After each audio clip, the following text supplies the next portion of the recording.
मैं ये समझना चाहता हूं, ना तो हमारा राज्यसभा में एमपी, ना हमारा लोकसभा में एमपी। ये बिल जहां पेश हुआ वहां हमारा सदस्य नहीं है। ये बिल हरियाणा की विधानसभा में ना ही आया है, ना ही आएगा, ना ही एमएलए इसको मंजूर करेंगे।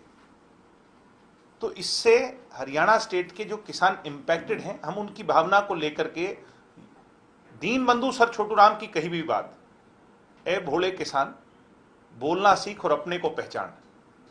दुष्यंत आज सरकार के साथ रह करके किसानों की लड़ाई अगर लड़ेगा तो ज्यादा बेहतर है। दुष्यंत अगर चले जाते हैं, जो कि दुष्यंत के विरोधी चाह रहे हैं, उसका मतलब है कांग्रेस आती है।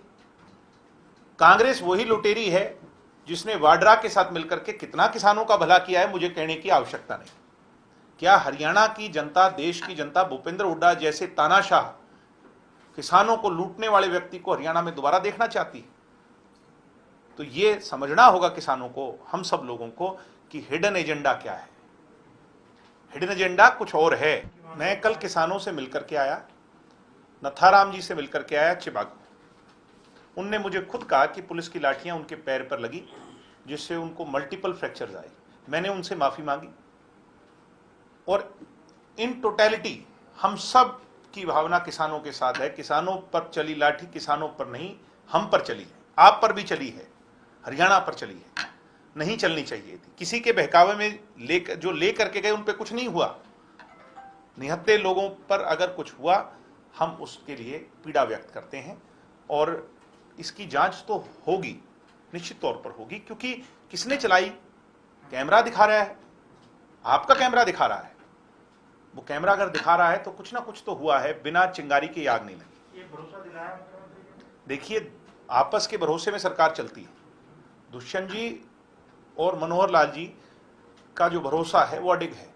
निश्चित तौर पर दोनों के भरोसे से दोनों ने किसानों को भी भरोसा दिलाया है। उन्होंने जो इस्तीफा दिया वो इस मार्फत दिया कि वो केंद्रीय सरकार में वजीर थी, और वहां पर क्योंकि ये प्रस्तुत किया गया और वोटिंग की बात आई, तो पंजाब में इसके लिए आवाज उठी। अब पंजाब के किसानों की मांग और हरियाणा के किसानों की मांग में कोई अंतर नहीं है। मैं इतना ही कहूंगा कि ये उनका अपना विवेक है, ये उनका अपना फैसला है, उनकी पार्टी का फैसला है।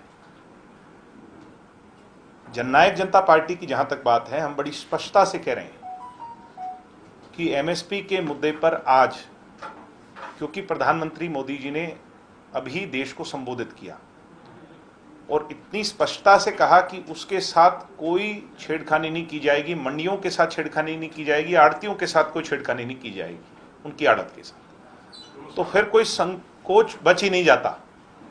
ये क्लियरिटी आ चुकी है। 25 तारीख से धान की फसल की खरीद जब शुरू होगी, मैं उम्मीद करता हूं कि फिर एक एक दाना एमएसपी पर खरीदा जाएगा, और जो विश्वास कांग्रेस और सेल्फ प्रोक्लेम्ड फार्मर लीडर ने एक भ्रम पैदा किया है किसानों के अंदर, वो भ्रम भी उसी दिन दूर हो जाएगा। चौधरी देवीलाल जी का जन्मदिवस 25 को, 25 किसानों को जो पीड़ा हुई, चाहे वो किसी के बहकाए बुलाए वहां गए, पुलिस की लाठी अगर किसी किसान पर चली तो किसान पर नहीं, हमारे पर चली। और इसी सोच को लेकर के आज पार्टी की जो भावना थी, लोगों की जन भावना थी, किसानों की भावना थी, उसको लेकर के दुष्यंत जी आज सभी मुद्दों पर मुख्यमंत्री जी से चर्चा कर करके आए हैं। निश्चित तौर पर जिन बातों को लेकर के दोनों के बीच में चर्चा हुई है, उस पर जरूर कोई ना कोई फैसला होगा। ये एमएसपी भी विषय आज की बात, एमएसपी विषय क्योंकि केंद्र का है, दोनों इस बात के पक्षधर हैं। मुख्यमंत्री जी मनोहर लाल जी और दुष्यंत जी उप मुख्यमंत्री जी दोनों इस बात के पक्षधर हैं कि एमएसपी किसानों को मिले। वो भी कह चुके हैं, दोनों कह चुके हैं। आज देश के प्रधानमंत्री ने कहा, कल कृषि मंत्री ने भी कहा। अब इससे ज्यादा तो कोई अथॉरिटेटिव है ही नहीं। तो मेरे हिसाब से हमें विश्वास करना चाहिए। जब देश हर बात पर देश के प्रधानमंत्री का विश्वास करता आया है, तो आज इतनी बड़ी बात उन्होंने कुछ सोच समझ करके कही।